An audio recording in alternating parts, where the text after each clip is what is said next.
So, if you want to become an English teacher in Turkey, do you just study English for 4 years and walk right into a classroom? Well, not anymore.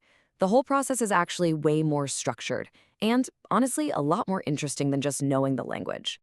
Welcome to The Explainer. Today, we're diving deep into exactly how English language teaching, or ELT, departments in Turkey actually work. We're going to map out this entire journey step by step, keeping it super simple, practical, and easy to understand.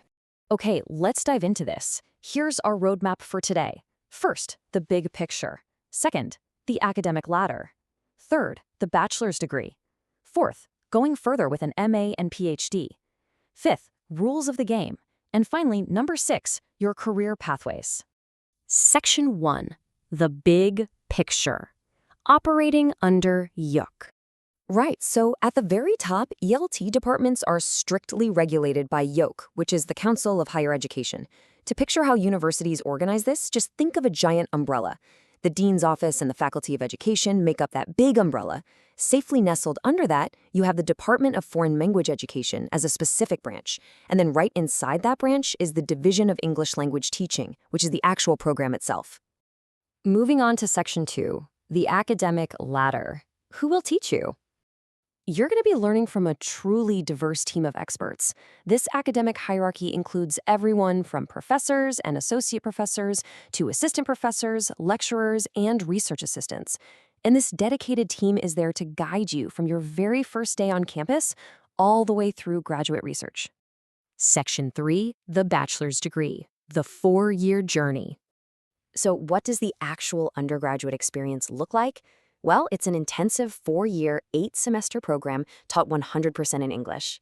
The curriculum is essentially broken down into 3 main buckets. First up is pedagogical content knowledge. Imagine a first-year student diving headfirst into linguistics and teaching methodology. Next, we have educational sciences, which is where you learn the crucial educational psychology behind learning and how to actually manage a classroom. And finally, general culture, which rounds you out with subjects like Turkish language and history. Now, fast forward to your senior year. This is where you do your teaching practicum, and honestly, this is where the magic happens. Picture a senior student maybe sweating a little over their lesson plan, teaching real vocabulary to real students in an actual MEB public school classroom. You're observing students, you're teaching, and you're getting invaluable feedback from both your university supervisor and your mentor teacher. It's exactly where all that theory meets real-world practice. Section 4, going further, MA and PhD. The graduate level. Now, what's really interesting about this slide is that these graduate programs aren't run by the Faculty of Education, but by the Institute of Educational Sciences.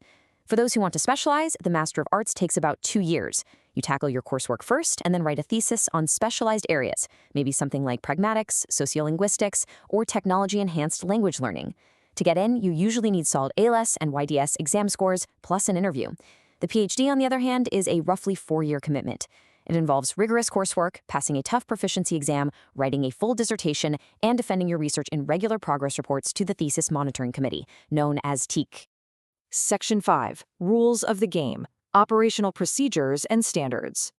You might be wondering, how do we know the quality of this education is consistently high? Well, universities use specific tools to organize quality, workload, and comparability. We're talking about the Bologna process and ECTS credits to keep things globally standardized. Plus, many programs get strict quality accreditation from bodies like EP-DAD.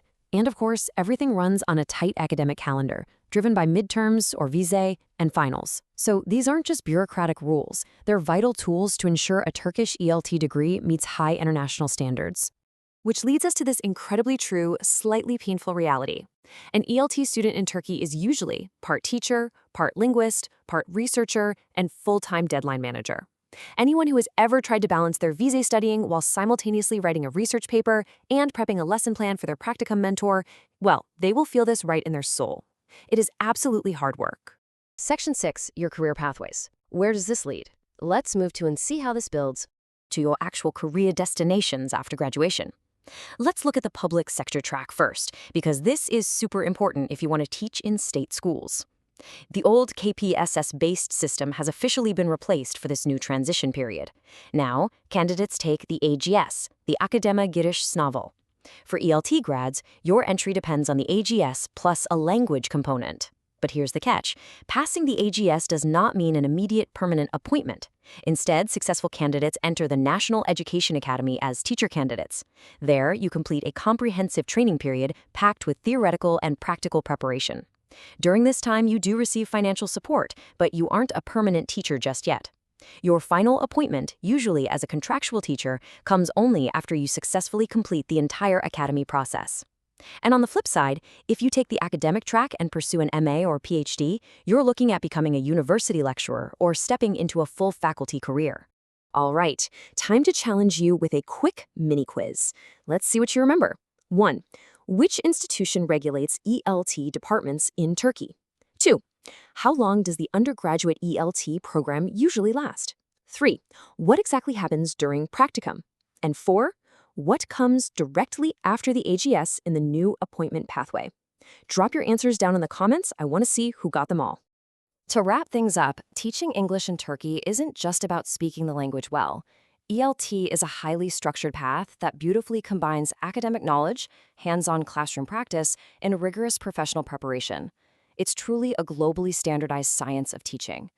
Thanks so much for exploring this roadmap with us. Keep learning, keep questioning, and I'll catch you in the next explainer.